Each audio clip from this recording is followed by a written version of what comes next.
Elhamdülillahi Rabbil alemin. Ve salatu ve selamu ala Resulina Muhammedin ve ala alihi ve ashabihi ecmain.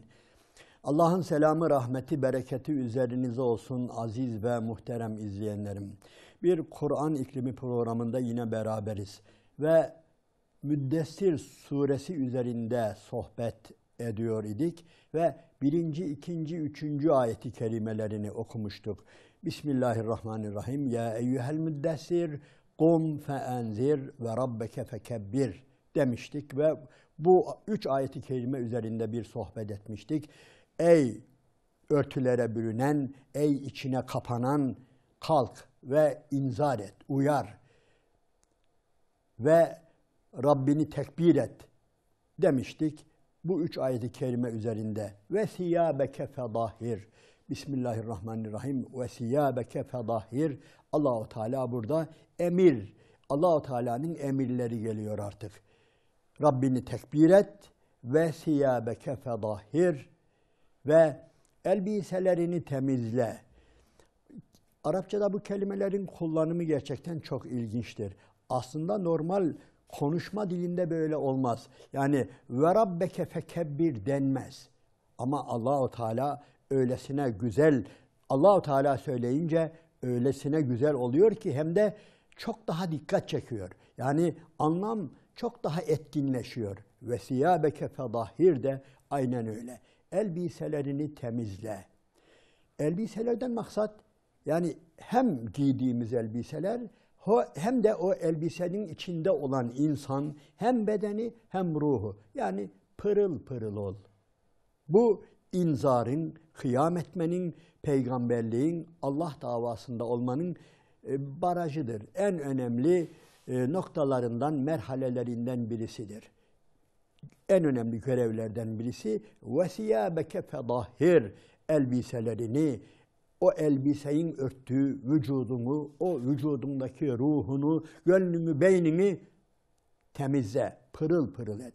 Bütün müfessirler, tefsirciler bu noktada birleşmişlerdir. Yani sadece elbise değildir, o elbisenin içindeki kişidir ve o elbisenin içindeki kişinin içindeki kişidir diye temizliğin bütün boyutlarını her yönüyle aklımıza gelecek bir insan için yani hani hadesten taharet, necasetten taharet diyoruz ya kısaca namazın içindeki dışındaki şartları öğrenirken bu da çok daha bunların hepsinin içerisine alınan bir temizlik emridir.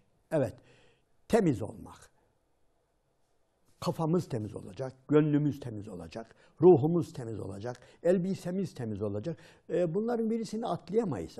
Yani kalbimiz temiz olsun da, ruhumuz temiz olsun da elbisemiz önemsiz diyemeyiz. Yani elbise de en az ruh kadar önemlidir. Dış görünüm de insan için iç görünüm kadar önemlidir. Çünkü biz insanlarla muhatabız ve insanlar dışa bakar. Kimsenin içini bilemez. Biz hareket olarak da sadece yani görünüm değil, yani hareket ve tavır olarak da insanlara zahirimizle önemliyiz. Dış görünümümüz bizim için önemlidir. Onun için Allah-u Teala bize bunu emrediyor. Hem de sadece insanlar için değil, Allah-u Teala da temiz bir insan istiyor. Allah hatta gusülle ilgili, vücut yıkamakla ilgili öyle hadis-i şerifler var ki benim çok dikkatimi çekti. Çok ilginçtir. Allah-u Teala'nın kulu üzerindeki hakkıdır diyor. Dikkat edin. Bizim beden yani haftada bir defa gusletmeyi, yıkanmayı, banyo yapmayı yani Allah-u Teala'nın kulu üzerindeki hakkı olarak anlatıyor bütün hadis-i şerifler. Yani bu çok önemli bir olay veya düşünülmesi gereken bir olay. Yani halbuki biz öyle düşünmeyiz. Biz genellikle kendimiz için ne kadar temiz olursak kendimiz için iyi zannederiz. Yani kendi kendimizi temizleriz. Tabii buradan şu da çıkıyor aziz ve muhterem izleyenlerim. Yani insan ben başkasına aitmişim. Ben Allah'a aitmişim. Ben Allah'ın bana bir emaneti imişim. Öyle ya. Yani o emaneti temiz tutmamızı, Allah adına temiz tutmamızı istiyorsa Allahu Teala yani iyi düşünmemiz gerekiyor. Bu çok önemli bir olay. Yani bir insan kirli kalmakla, temizlenmemekle sadece kendini kötü gösterme, kendi aleyhine değil. Yani Allahu Teala'nın hakkını gasp etmiş. Allahu Teala'nın emanetine hıyanet etmiş oluyor. Temizlenmemek suretiyle. Çünkü inna lillah ve inna ileyhi raciun diyoruz ya, dedirtiyor ya Rabbimiz bize. Dikkat edin, bu sadece ölüm esnasında veya cenaze bir haber aldığımız zaman değil. Biz hep her zaman Allahu Teala'ya aitiz. İnna lillah. Biz Allah içiniz. Allah'a aitiz. Allah'a aitsek Allah'ın emanetini iyi korumamız lazım. Yani zannetmeyin ki yıkanırken, banyo yaparken, guslederken, içimizi dışımızı temizlerken sadece kendimizi değil, bir emanete iyi bakıyoruz. Bize bir emanet verilmiş. O emanete o şekilde titizlikle davranıyoruz demektir. Evet. Ve siyâbeke fedahhir ve rücüze fehcür. Evet. Pisliklerden, kötülüklerden, ahlaksızlıklardan felaket getirecek, bela getirecek bütün kötü fiillerden, davranışlardan ne yap? Hicret et. Ve rücüze fehcür. Hicret et, uzaklaş. Hani 1. surede de vardı, hatırlıyorsunuz. Müzzemmil suresinde de hicret vardı. Hem de biz ona hicretten önceki hicret demiştik. Yani kötülüklerden hicret demiştik ya. Mekke'den Medine'ye, Mekke'den Habeşistan'a hicret değil bu. Kötü fiillerden, Allah-u Teala'nın hoşlanmadığı, sevmediği, putperestlikten, bilmem aklımızı, beynimizi sapıklığa götürecek bütün tavırlardan, davranışlardan hicret etmemiz. Orada da isteniyor, orada başka vasbir alâ mâ yekûlûne vehcürhüm hecran cemîlâ. Yani sana söylenecek birçok söz var. Yani birileri, ey Resulüm, sabah olduğunda, gündüz olduğunda, dışarı çıktığında inanmayan insanlarla, Mekke insanıyla, Kureyş'le karşılaştığın zaman neler duyacaksın, neler? Onlara sabret diyordu ya burada da, aynen burada da kelimeler biraz yer değişmiş. Verrücüze fehcür. Bütün kötülüklerden, yani seni Allah'ın gazabına götürecek, Allah'ı gazaba getirecek bütün davranışlardan uzak dur.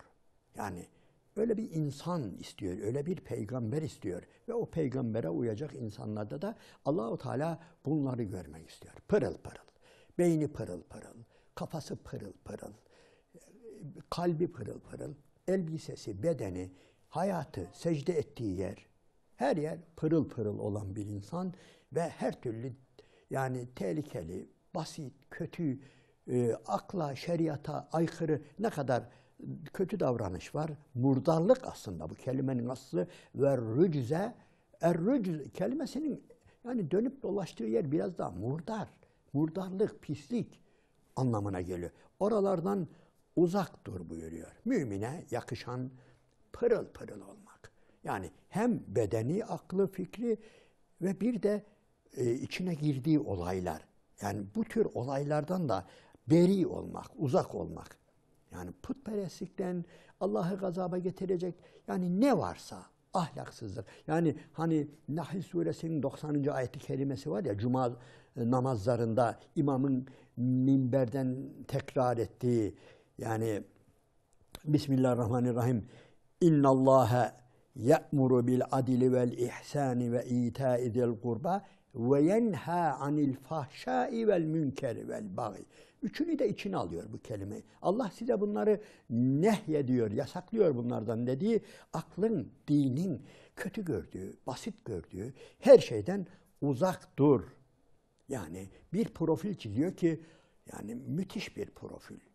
Yani pırıl pırıl bir insan, hem içine karıştığı olaylardan sıyrıldığı veyahut da uzak durduğu olayları göz önüne bulundurarak, yani öylesine Allah-u Teala böyle bir insan tipi, böyle bir hele bir peygamber, artık peygamber koyuyor ortaya. Meydana bir peygamber sürüyor veya bir peygamber inşa ediyor. Gecesini inşa etti, şimdi gündüzünü inşa ediyor. Kum fe enzir dedi ya, işte onunla ortaya sürdüğü insana bakın. Gerçekten yani akıl sahibi, insaf sahibi, izan sahibi kim varsa o peygamberi gördüğünde ona sarılmak zorunda kalacak. Niye? pırıl pırıl. Her yer, her yönüyle. Yani gözüne, gönlüne hitap ettiği her yönüyle pırıl pırıl. Pisliklerden, kötülüklerden, kötü davranışlardan uzaklaşmış bir insan. Ve o insan elinden tutulacak insandır. Eteğine yapışılacak insandır. Kendisine tabi olunacak insandır. Evet. Ve devam edelim. İnşallah tekrar döneriz bu ayeti kerimelere. Yani illa sırası üzerine gidiyoruz ama bazen geri dönme ihtiyacı buluyoruz. Aklımıza yeni bir şey geliyor. Okumamıza rağmen, araştırmamıza rağmen konuştukça da insanın aklına bazı şeyler geliyor ve geri dönmek durumunda kalıyoruz. Evet. Ve rücüze fehcür. Ve la temnün testeksir. Ve li rabbike fasbir. Yaptığın iyiliği çok görme ha. Kendini şu anda Rabbine adıyorsun bak. Yani hani ikinci ayeti kerimede de kum fe enzir buyuruluyor diye kalk ve uyar. O ayetin ikinci anlamı dedik ki kendini ada. Kendini Allah'a ada.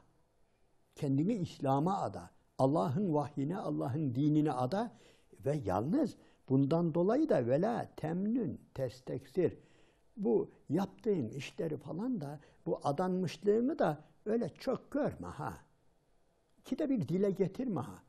Hem insanlara karşı yaptığın, ya sen iki anlam var burada aziz ve muhterem izleyenlerim. Yani vela temnün testeksirin iki anlamı var. Bir, Allah'a karşı da böyle olma. Yani bir şeyler yaptığını zannetme. Yani o kadar yani büyütme, gözünde büyütme, çoğaltma. Ve insanlara da yani iyilik yapmakla artık mükellefsin. Sen bir Resulsün, sen bir davanın adamısın. Yani bunu da yani öyle başa kalkma. Yani çok şeyler yaptım deme. Veya ayet-i kerimenin bir başka anlamı bedelini geri almaya kalkışma. Yani ben böyle yaptım, ben kendimi adadım. O halde siz de bana şunu verin, bunu verin. Siz de bana şimdi şöyle borçlandınız, böyle borçlandınız. Sakın, sakın ha böyle bir duyguya, böyle bir düşünceye, böyle bir neticeye varma. وَلَا تَمْنُنْ تَسْتَكْسِرْ. Başa kalkma. Dile getirme böyle. Yaptığın işleri, hizmetleri, koşuşturmalarını, Allah uğruna kendi adanmışlığını sakın ha dile getirme. Söyleme, başa kalkma. Ne Allah-u Teala'ya karşı dile getir, ne insanlara karşı dile getir. Aslında muhterem izleyenlerim, buradan girsek, yani epeyce çıkamayacağımız kadar geniş bir mesele var. Ama biz kısaca bir girip çıkalım. Bu nedir biliyor musunuz? Gerek tarih boyunca gerek zamanımızda birileri, yani birilerimiz diyelim, başkalarını şey yapmayalım, Allah korusun, hepimiz bu işlerin içerisindeyiz. Yani hemen Allah davasını bir şeye tahvil etmeye yelteniyoruz. Allah adına ortaya çıkıyoruz, iyi güzel. Allah'ın dini adına, İslam adına ortaya çıkıyoruz. Ama daha ahiret gelmeden bedelini dünyada devşirmeye çalışıyoruz. Yani eğer hem başa kalkmak suretiyle veya geri istemek suretiyle veyahut da doğrudan değil de dolaylı yönden. Ha diyelim ki işte efendim ben geldim şu kadar sohbet ettim, şu kadar yani insanlara tebliğ ettim. Efendim şu mahalleye gittim, şu kadar işkiciyi buldum, onlara şöyle dedim, yapmayın etmeyin dedim, uğraştım. Şu insanları namaza başlattım, şu insanlara şu öğütleri verdim diye. Yani bunun başka bir şeysi oluyor. Farkındaysanız eğer, yani eğer insan biraz duyulursa, yani meşhur olursa hemen bunu bir başka bir şeye tahvil etmek.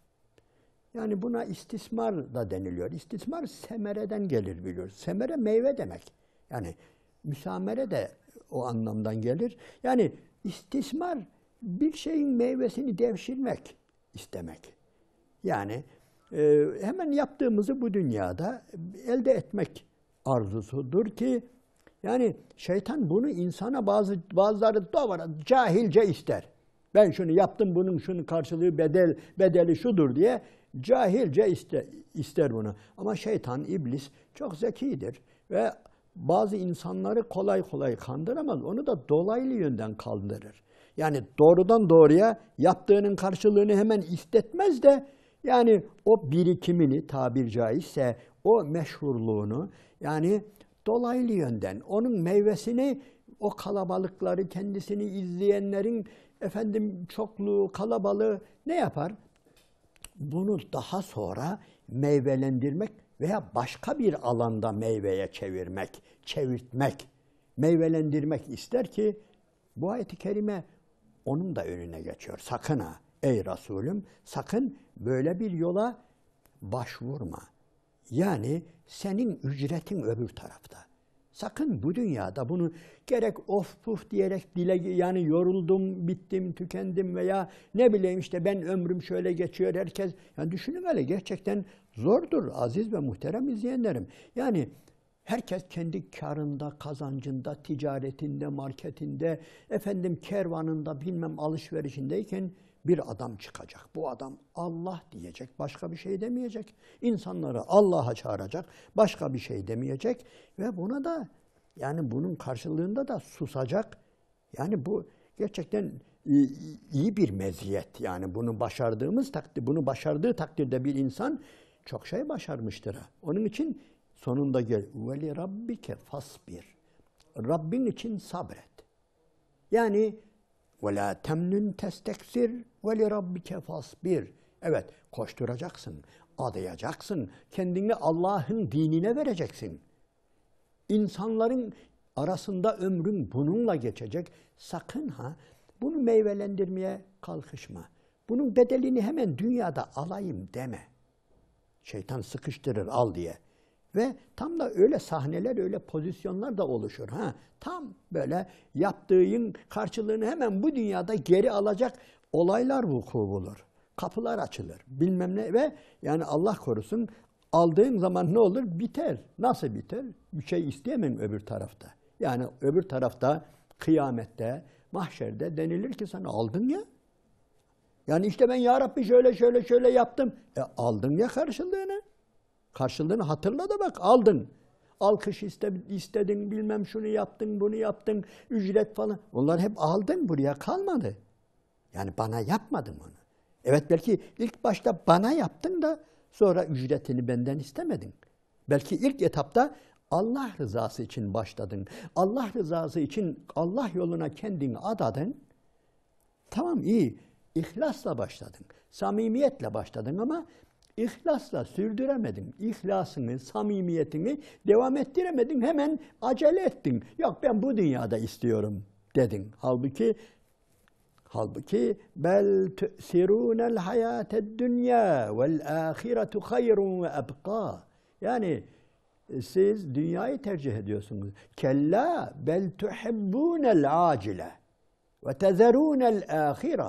Siz acil olanı hemen tercih ettiniz. Sevdiniz, hoşunuza gitti. Yani yaptığınızın karşılığını hemen şu dünyada peşinen alalım zannettiniz ve aldınız ve öbür tarafa bir şey kalmadı derler Allah korusun. Allah öyle der. Kıyamette bize öyle denilmemesi için yani zerre kadar Allah için yaptığımız bir şeyi dünyevi bir şeye çevirmemeliyiz. Çevirdiğimiz an elimizden gider. Ama bunun yanında biz istemediğimiz halde, gerçekten o niyette olmadığımız halde, hatta razı da olmadığımız halde bir takım sahneler vuku bulabilir, olabilir. Yani bir insan biraz adı fazla duyulabilir. Kendisi buna yani aldanmasın. Olabilir. Elimizde olmadan yani birimizin adı biraz daha fazla duyulabilir, ötekinin ismi biraz daha az duyulabilir. Ama buna eyvallah etmemelidir bir Müslüman.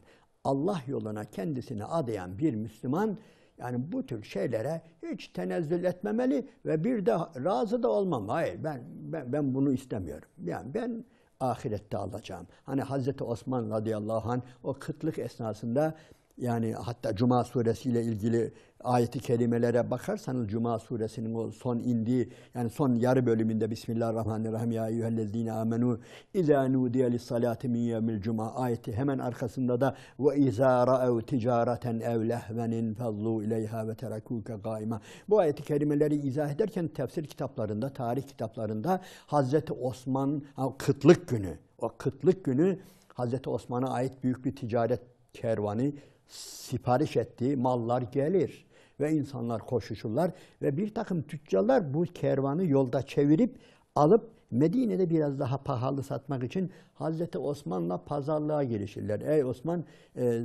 senin kervanı sat, bize sat. Satıyorum der o da. Kaça? Siz ne veriyorsunuz? 2 misli veriyoruz. Yani %100. Yani ilginç bir kar. Dikkat edin. %100 az değildir. Yani 100'e aldığını 200'e vermek. Hayır ben vermiyorum der. Sizden daha pahalı fiyat verdiler der. Biri %300 falan böyle artırırlar. Ondan sonra yok der. Tüccarlar da şaşırıyor. Ya kim ne verdi? Bizden fazla veren mi var deyince Hazreti Osman radıyallahu anh Bismillahirrahmanirrahim. Meselüllezine yunfikune fi sebilillah. Bakara suresindeki ayeti kerimeyi okur.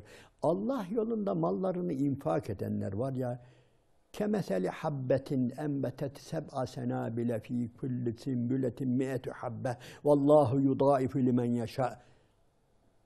Allah yolunda mallarını infak edenler var ya, aynen bir buğday tanesi toprağa atılmış 7 başak veriyor ve her başakta da 700. Dikkat, her başakta 100 ve 700.